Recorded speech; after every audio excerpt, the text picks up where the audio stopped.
আমি group set করি, planning করি। এই যে আমাকে এই যে কাজগুলো হচ্ছে লেভেলের হচ্ছে না, এর পিছনে আমাকে স্বপ্ন দেখতে হয়। এই স্বপ্ন কিন্তু আমাদের 5 ঘন্টা বেশি ঘুমোতে দিচ্ছে।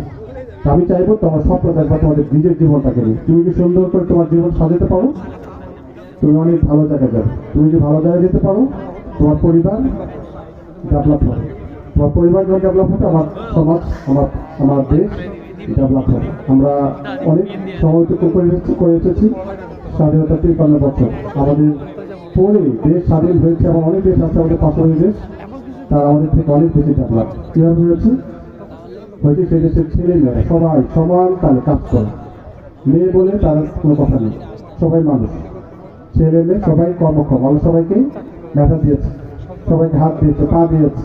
কাজে আমি মেয়ে এই জন্য পিছিয়ে থাকবো, এটা চিন্তা করা ভাবার কোনো অবকাশ নেই। এখানে দেখছি মেয়েদের সংখ্যা বেশি, 2টি শাড়ি তো পুরোই নেই, এই পাশেও অর্ধেকই নেই। তার মানে 1 2 3 4 3/4 মেয়েরা এখানে।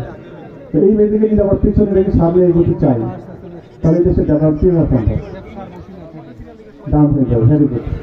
কাজে আমাদেরকে এগোতে হবে। বাট আমাদের সাজিদ আলম বলার চেষ্টা করেছে যে আমার বাড়ি কিন্তু উত্তরবঙ্গে, দিনাজপুরে আমার বাড়ি। তো আমাদের এই বঙ্গের বা আমাদের এই এলাকার যে স্বভাব, আমাদের গার্জিয়ানদের অভিভাবকদের, সেটি হচ্ছে মেয়েরা একটু বড় হয়ে